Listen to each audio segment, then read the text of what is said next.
Mind talk میں خوش آمدید، جہاں ہم نفسیات کی مشہور کتابوں کے ذریعے انسانی ذہن، سوچ اور رویوں کو سادہ اور مؤثر انداز میں سمجھتے ہیں۔ اگر آپ ذہن کی گہرائیوں، سائنسی سوچ اور خود فہمی میں دلچسپی رکھتے ہیں تو ہمارے ساتھ جڑے رہیں اور مائنڈ ٹاک کو سبسکرائب کرنا نہ بھولیں۔ اور آج کے اس تفصیلی جائزے میں ہم جس کتاب پر بات شروع کر رہے ہیں اس کا نام ہے influence, the psychology of persuasion. جی، ڈاکٹر رابرٹ سیالدینی کی یہ بہت ہی مشہور کتاب ہے۔ یہ کتاب ہمیں قائل کرنے کے نفسیاتی اصول بتاتی ہے۔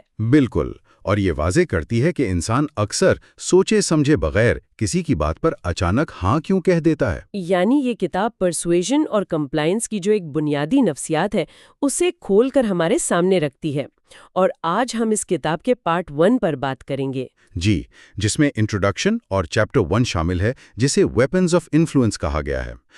اس حصے میں ہم سمجھیں گے کہ وہ کون سے پوشیدہ نفسیاتی اصول ہیں جو ہمیں بات ماننے پر مجبور کر دیتے ہیں۔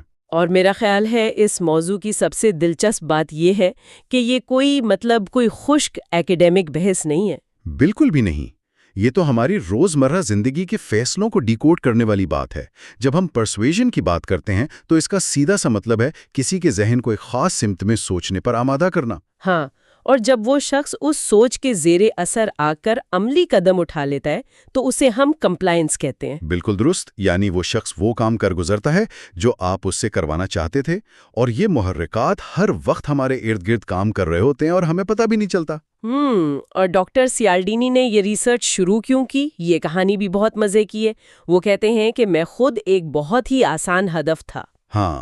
ہاں، وہ خود کو ایک پیٹسی یا سکر کہتے ہیں کہ کوئی بھی سیلزمین آیا اور انہیں بآسانی اپنی باتوں میں الجھا لیا۔ جی، مطلب وہ ایسی میگزینز کی سبسکرپشن لے لیتے تھے جنہیں وہ کبھی پڑھتے بھی نہیں تھے، بس اس لیے کہ دروازے پر آئے شخص نے انہیں قائل کر لیا تھا۔ تو اپنی اسی کمزوری کو سمجھنے کے لیے انہوں نے یہ ریسرچ شروع کی، اور ان کا طریقہ کار بھی روایتی ماہر نفسیات سے بہت مختلف تھا۔ ہاں، وہ صرف لیبارٹری میں بیٹھ کر اسٹوڈنٹس پر تجربات نہیں کرتے رہے۔ بالکل نہیں، وہ باقاعدہ انڈر کور گئے۔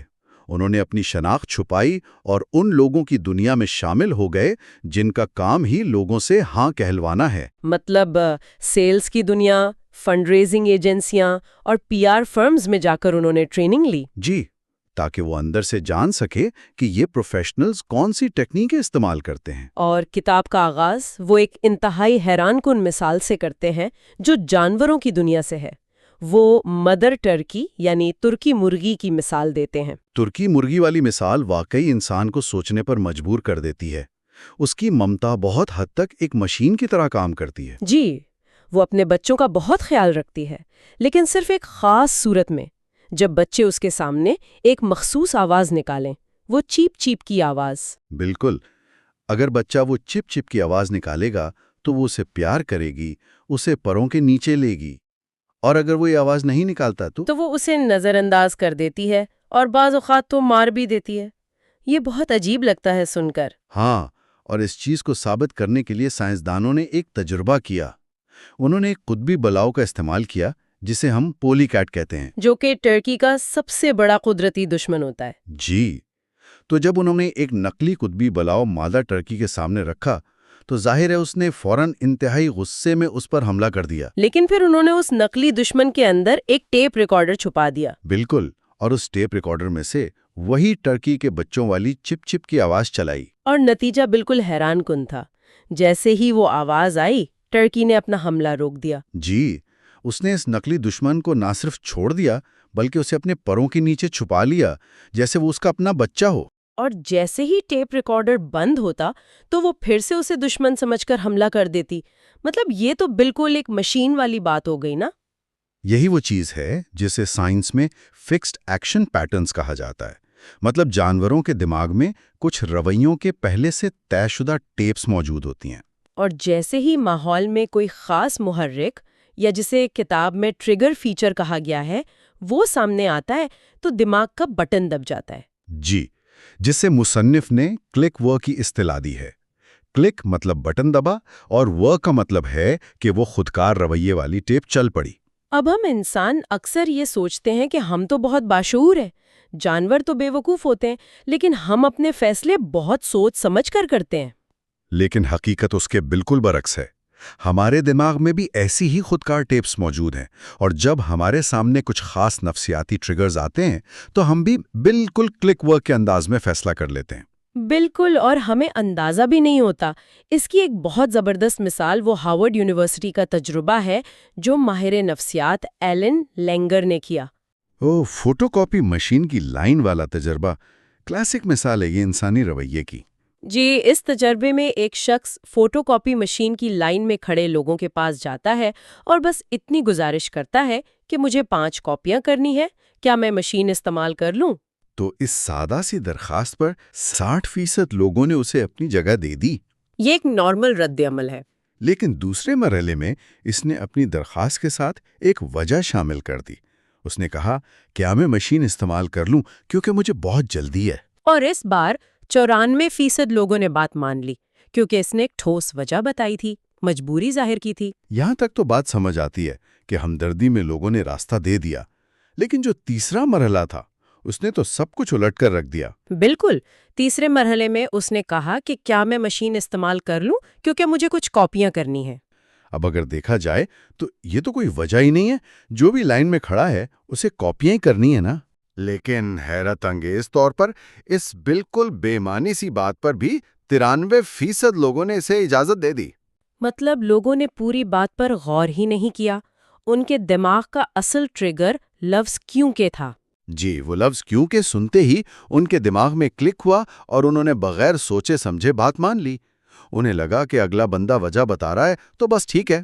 یہ تو ایک چھوٹی سی مثال تھی، لیکن یہ خودکار رویے ہماری معاشی زندگی میں بھی بہت گہرا اثر ڈالتے ہیں۔ وہ ایریزونا کے جیولری سٹور کا واقعہ ہی دیکھ لیں۔ ہاں، وہ فیروزہ کی جیولری والا واقعہ جس میں مالکہ کا سامان بک نہیں رہا تھا۔ ہاں، سیاحتی سیزن عروج پر تھا لیکن اس کی جیولری نہیں بک رہی تھی، تو اس نے تنگ آ کر اپنی سیلز وومن کو ایک پرچی لکھ کر دی کہ ان تمام چیزوں کی قیمت آدھی کر دو۔ ہاں، اس نے پرچی پر ضرب اور پھر 1/2 لکھا تھا۔ لیکن سیلز وومن نے اسے غلط پڑھ لیا، اس نے آدھی کرنے کے بجائے سب کی قیمت دوگنی کر دی۔ اور مزے کی بات یہ ہے کہ وہ ساری جیولری جو سستی قیمت پر کوئی نہیں لے رہا تھا، وہ دوگنی اور انتہائی مہنگی قیمت پر فوراً بک گئی۔ کیونکہ وہاں پر لوگوں کے ذہن میں ایک سٹیریوٹائپ چل رہا تھا۔ بالکل، مہنگا یعنی معیاری۔ وہ لوگ جو پتھر کی کوالٹی نہیں پہچانتے تھے، انہوں نے قیمت کو ہی معیار کا پیمانہ مان لیا۔ جی، انہیں لگا قیمت زیادہ ہے تو چیز یقیناً بہت اعلیٰ کوالٹی کی ہوگی۔ مہنگی قیمت کا ٹریگر سامنے آیا اور ان کے ذہن میں معیار کا کلک ہو گیا۔ اور اس اندھے اعتماد کا مالی فائدہ اٹھانے والے بھی ہمیشہ سے معاشرے میں موجود رہے ہیں۔ 30 کی دہائی میں وہ جو ڈرو بیک برادرز تھے، ان کی کہانی اس کی بہترین مثال ہے۔ ہاں، سڈ اور ہیری کی ٹیلر شاپ، ان کا کپڑے بیچنے کا طریقہ تو باقاعدہ ایک ڈرامہ ہوتا تھا۔ بالکل، جب کوئی گاہک سوٹ میں دلچسپی لیتا تو سڈ اونچا سننے کی اداکاری شروع کر دیتا تھا۔ وہ گاہک سے کہتا کہ ذرا اونچا بولے، مجھے کم سنائی دیتا ہے، اور پھر جب گاہک سوٹ کی قیمت پوچھتا تو سڈ پیچھے کام کرتے ہوئے اپنے بھائی ہیری کو زور سے آواز لگاتا کہ ہیری، اس سوٹ کی کیا قیمت ہے؟ اور ہیری پیچھے سے چلاتا کہ اس شاندار سوٹ کے $42۔ سڈ پھر کان پر ہاتھ رکھ کر پوچھنے کی ایکٹنگ کرتا۔ ہیری دوبارہ چلاتا، $42۔ تب سڈ مڑ کر گاہک سے بڑی معصومیت سے کہتا کہ یہ $22 کہہ رہا ہے۔ اور گاہک کے ذہن میں فوراً وہی مہنگا یعنی معیاری کا شارٹ کٹ متحرک ہو جاتا۔ اسے لگتا کہ $42 والا سوٹ اسے سڈ کی کمزوری کی وجہ سے 22 میں مل رہا ہے۔ اور وہ جلدی سے سوٹ لے کر نکل جاتا، اس سے پہلے کہ سڈ کو غلطی کا احساس ہو۔ اسے پتہ ہی نہیں چلتا تھا کہ وہ ایک نفسیاتی جال کا شکار ہو گیا ہے۔ اب سوال یہ پیدا ہوتا ہے کہ جب یہ خودکار رویے ہمیں اتنی آسانی سے دھوکے میں ڈال سکتے ہیں، تو ہم ان شارٹ کٹس کا استعمال چھوڑ کیوں نہیں دیتے؟ جی، اور اس کا جواب ہماری جدید زندگی کی تیز رفتاری میں چھپا ہے۔ بالکل، آج ہم جس پیچیدہ اور معلومات سے بھرپور دور میں رہ رہے ہیں، ہمارے پاس اتنا وقت اور ذہنی توانائی ہی نہیں ہے کہ ہر فیصلے کا تفصیلی جائزہ لیں۔ تو اس لیے رولز آف تھم استعمال کرنا ہماری مجبوری بن چکا ہے، اور زیادہ تر معاملات میں یہ خودکار نظام درست ہی کام کرتا ہے۔ جی، لیکن یہ ہماری ایک نفسیاتی کمزوری بھی بن جاتا ہے جس کا استحصال کیا جا سکتا ہے، اور فطرت میں بھی ہمیں ایسے استحصال کرنے والے یعنی دھوکے باز جانور ملتے ہیں۔ وہ ایک خاص قسم کی فائر فلائی یا جگنو جس کا ذکر کتاب میں ہے، وہ بڑی عجیب چیز ہے۔ جی، فوٹورس مادہ جگنو وہ دوسری نسل کی مادہ جگنو کی روشنی کی بالکل درست نقل اتارتی ہے۔ اور جب دوسری نسل کا نر وہ روشنی دیکھتا ہے تو اسے لگتا ہے کہ کوئی مادہ ملاپ کے لیے بلا رہی ہے۔ وہ بیچارہ اسی کلک ورک کے چکر میں پوری کشش سے وہاں پہنچتا ہے، اور وہاں پہنچ کر وہ اس دھوکے باز مادہ کی خوراک بن جاتا ہے۔ اسی طرح سمندر میں وہ جو ایک چھوٹی مچھلی ہوتی ہے، سیبر ٹوتھ بلینی، بالکل، وہ بڑی مچھلیوں کی صفائی کرنے والی مچھلی کا روپ دھارتی ہے، ویسا ہی مخصوص رقص کرتی ہے۔ اور بڑی مچھلی اسے صفائی کرنے والی سمجھ کر ساکت ہو جاتی ہے، سکون سے کھڑی ہو جاتی ہے۔ اور پھر یہ دھوکے باز مچھلی اس کا گوشت نوچ کر بھاگ جاتی ہے۔ تو اگر دیکھا جائے تو انسانی معاشرے میں بھی بالکل ایسے ہی نقل کرنے والے موجود ہیں، سیلز مین، مارکیٹرز، جو ہمارے دماغ کے ان بٹنوں کو جانتے ہیں۔ بالکل، اور وہ ان ٹریگرز کا استعمال کر کے ہم سے اپنے مطلب کے فیصلے کروا لیتے ہیں۔ اسی چیز کو ڈاکٹر سیالڈینی نے قائل کرنے کا جوجتسو کہا ہے۔ جوجٹسو مطلب وہ جو مارشل آرٹس کی ایک قسم ہوتی ہے جس میں آپ اپنا زور نہیں لگاتے۔ جی، آپ مخالف کو گرانے کے لیے اس کی اپنی طاقت اور کشش ثقل کا استعمال کرتے ہیں۔ تو یہ پروفیشنلز بھی زبردستی نہیں کرتے، وہ بس ہمارے نفسیاتی شارٹ کٹس کو ہمارے ہی خلاف استعمال کرتے ہیں۔ اور اس جوجٹسو کی ایک بہت بڑی مثال پرسیپچول کنٹراسٹ کا اصول ہے۔ بالکل، پرسیپچول کنٹراسٹ۔ ہمارا ذہن ہمیشہ تقابلی جائزہ لیتا ہے، کسی چیز کو اکیلے نہیں جانچتا۔ جیسے وہ پانی کی 3 بالٹیوں کا تجربہ ہے، ایک میں گرم پانی ہو، دوسرے میں بالکل ٹھنڈا اور تیسرے میں نارمل پانی۔ جی، تو جب آپ ایک ہاتھ گرم میں اور دوسرا ٹھنڈے پانی میں ڈالتے ہیں اور کچھ دیر بعد دونوں ہاتھ نکال کر اس نارمل پانی والی بالٹی میں ڈالتے ہیں، تو جو ہاتھ گرم میں تھا اسے وہی نارمل پانی انتہائی ٹھنڈا لگتا ہے، اور جو ہاتھ ٹھنڈے میں تھا اسے وہ پانی گرم لگنے لگتا ہے۔ پانی کا درجہ حرارت تو ایک ہی ہے، لیکن ہمارا ذہن پچھلے تجربے کی بنیاد پر کنٹراسٹ کر رہا ہے۔ اور کاروباری دنیا میں اس اصول کا استعمال اتنی صفائی سے ہوتا ہے کہ انسان کو پتہ بھی نہیں چلتا۔ کپڑوں کی دکانوں پر سیلز سٹاف کو باقاعدہ تربیت دی جاتی ہے کہ گاہک کو ہمیشہ سب سے پہلے سب سے مہنگی چیز دکھائیں۔ جیسے اگر کوئی سوٹ اور سویٹر لینے آیا ہے تو اسے پہلے $495 کا سوٹ دکھائیں گے۔ جی، اب عام سوچ تو یہ کہے گی کہ پہلے سستی چیز دکھاؤ تاکہ گاہک ڈر کر بھاگ نہ جائے، لیکن وہ پہلے مہنگا سوٹ بیچتے ہیں۔ اور جب گاہک وہ خریدنے کا فیصلہ کر لیتا ہے تو اس کے دماغ کا پیمانہ بہت اوپر جا چکا ہوتا ہے۔ تب سیلز مین اسے $95 کا سویٹر دکھاتا ہے، جو کہ 495 کے مقابلے میں انتہائی معمولی اور سستا لگتا ہے، اور وہ اسے بھی فوراً خرید لیتا ہے۔ اسی اصول کو ریئل اسٹیٹ والے بھی بہت ہوشیاری سے استعمال کرتے ہیں۔ جی، پراپرٹی ڈیلرز کے پاس کچھ خستہ حال اور جان بوجھ کر بہت مہنگے رکھے گئے گھر ہوتے ہیں جنہیں وہ سیٹ اپ پراپرٹیز کہتے ہیں۔ وہ انہیں بیچنا نہیں چاہتے، بس گاہک کو سب سے پہلے وہی دکھاتے ہیں۔ گاہک انہیں دیکھ کر مایوس ہو جاتا ہے، پھر جب ڈیلر اسے وہ اصلی اور نارمل گھر دکھاتا ہے جو وہ واقعی بیچنا چاہتا تھا، تو کانٹراسٹ کی وجہ سے وہ نارمل گھر بھی گاہک کو ایک محل اور زبردست سودا لگنے لگتا ہے۔ گاڑیوں کی خرید و فروخت میں تو یہ کنٹراسٹ باقاعدہ ایک ہتھیار ہے۔ کار ڈیلرز کبھی بھی ابتدا میں چھوٹی ایکسیسریز کی بات نہیں کرتے۔ وہ سب سے پہلے گاڑی کی لاکھوں والی بنیادی قیمت پر بحث کر کے سودا پکا کر لیتے ہیں، اور جب لاکھوں کا فیصلہ ہو جاتا ہے، دستخط ہو جاتے ہیں، تب وہ اپنا ججوسو شروع کرتے ہیں۔ تب وہ ٹنٹڈ گلاس اور سیٹ کورز کی بات کرتے ہیں۔ اور لاکھوں کی رقم کے سامنے وہ چند ہزار روپے اتنے معمولی لگتے ہیں کہ انسان مسلسل ہاں کہتا چلا جاتا ہے۔ لیکن جب آخر میں سارا بل سامنے آتا ہے تو رقم حیران کن حد تک بڑھ چکی ہوتی ہے۔ انسان پریشان تو ہوتا ہے، لیکن اس نے خود ہر چیز کے لیے ہاں کہی ہوتی ہے تو وہ کسی اور کو الزام بھی نہیں دے سکتا۔ اسے احساس ہی نہیں ہوتا کہ اس کے ذہن کے خودکار نظام کو استعمال کیا گیا ہے۔ تو آج کی اس گفتگو کو اگر سمیٹا جائے تو یہ ثابت ہوتا ہے کہ لفظ کیونکہ پر بھروسہ کرنا، مہنگے کو معیاری مان لینا یا کنٹراسٹ کے جال میں پھنسنا، یہ سب دراصل ویپنز آف انفلوئنس ہیں، اور ہم جتنا ان سے بے خبر رہیں گے ہم اتنے ہی آسان ہدف بنے رہیں گے۔ بالکل درست۔ اس حصے میں ہم نے پرسویشن کی بنیاد رکھی۔ اگلے حصے میں ہم اس اصول پر بات کریں گے جو انسانی معاشروں کی بنیاد ہے، ریسیپروکیشن۔ اگلا پارٹ ضرور سنیں، اور جاتے جاتے ایک سوچ اپنے ذہن میں ضرور رکھیے گا۔ اگلی بار جب کسی مال میں یا دکان پر آپ کسی بات پر بے ساختہ ہاں کہہ دیں تو ایک لمحے کے لیے وہاں رک کر ضرور سوچیے گا، کیا یہ مکمل شعوری فیصلہ تھا، یا پھر کسی نے خاموشی سے دماغ کی ٹیپ کا پلے بٹن دبا دیا تھا اور بس ایک کلک اور ور ہو گیا تھا۔ اس پر غور ضرور کیجیے گا۔ جی بالکل، اور یہ ہماری اس تفصیلی گفتگو کا پارٹ 2 ہے، جس کا موضوع ہے ریسیپروکیشن۔ آج کی اس نشست کا جو اصل مقصد ہے وہ رابرٹ سی ایل ڈینی کی مشہور کتاب انفلوئنس کے باب chapter 2 reciprocation the old give and take کا ذرا گہرا تجزیہ کرنا ہے۔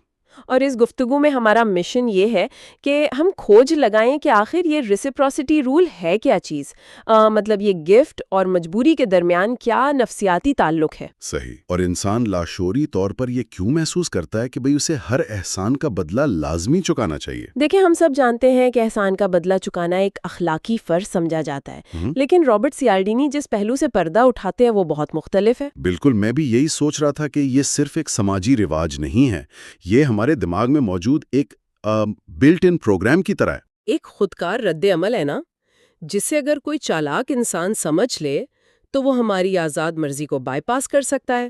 اور یہ بائی پاس کرنے والی بات ہی اس پورے باب کا نچوڑ ہے۔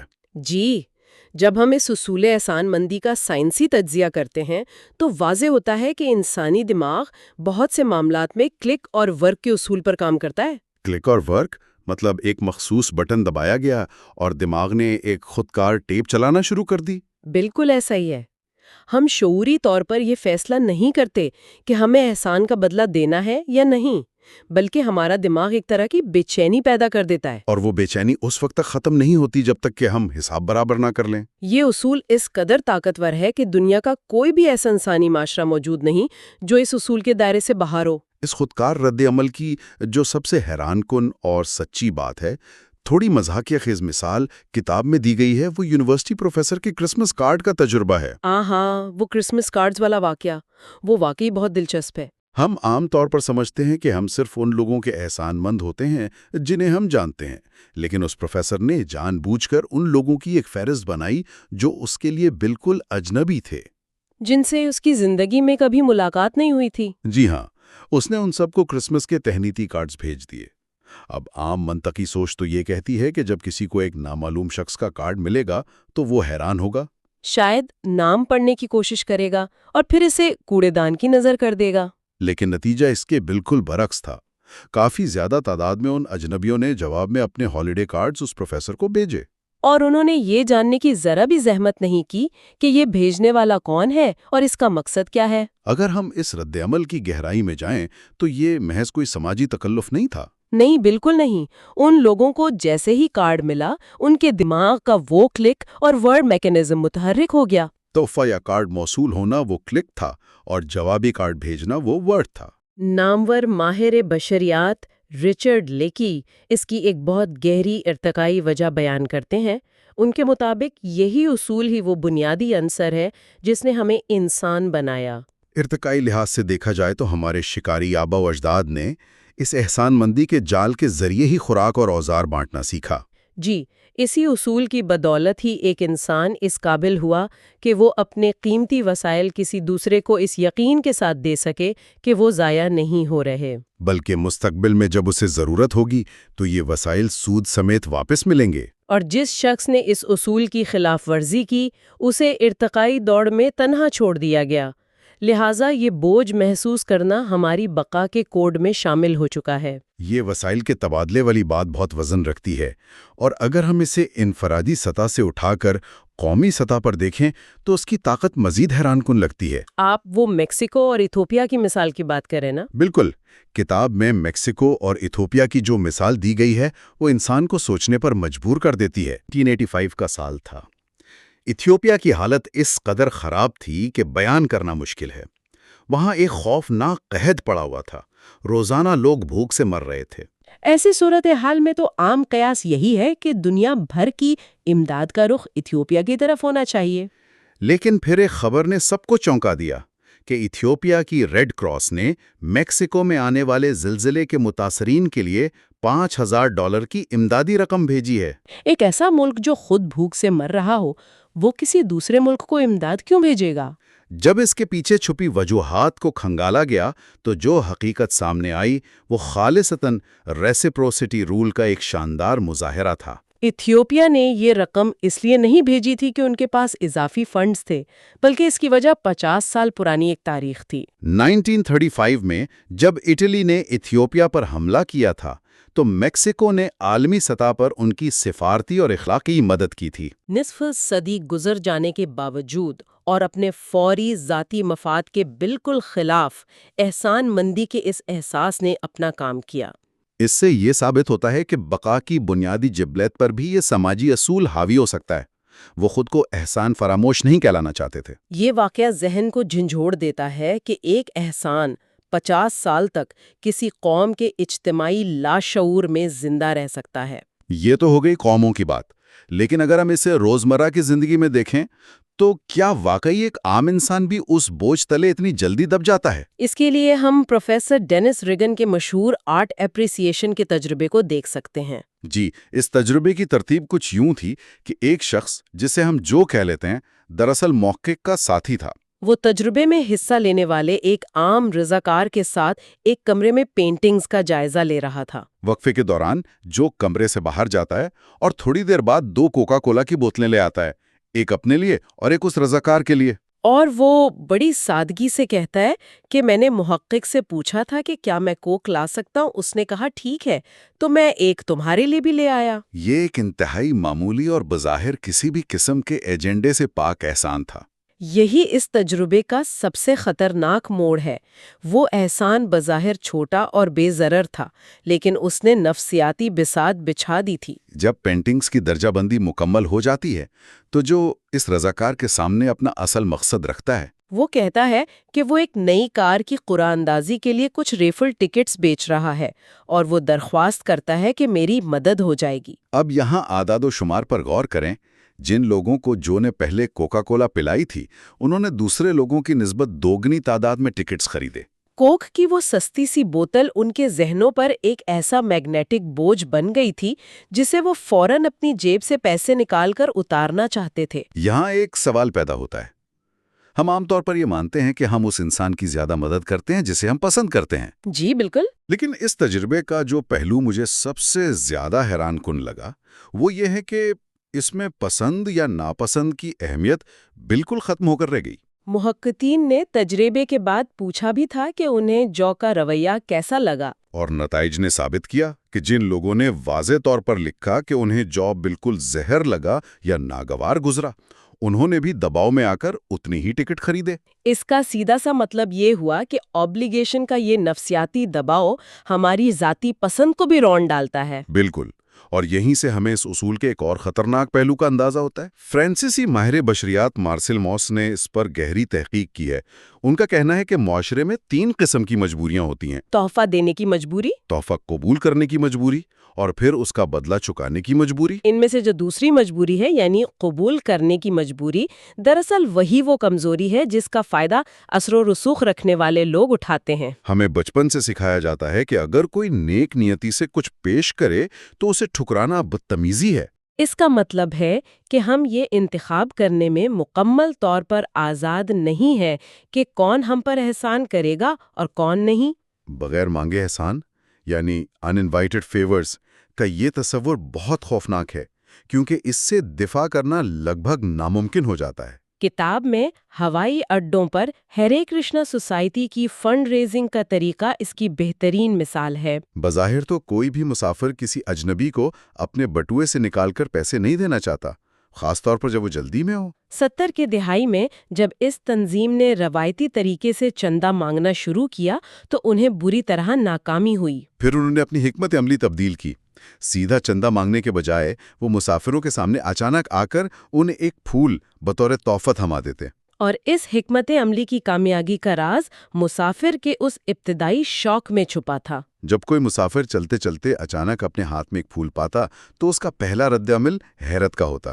اگر وہ اسے واپس کرنے کی کوشش کرتا تو تنظیم کا کارکن پیچھے رٹ جاتا اور سختی سے کہتا، نہیں، یہ ہماری طرف سے آپ کے لیے ایک تحفہ ہے۔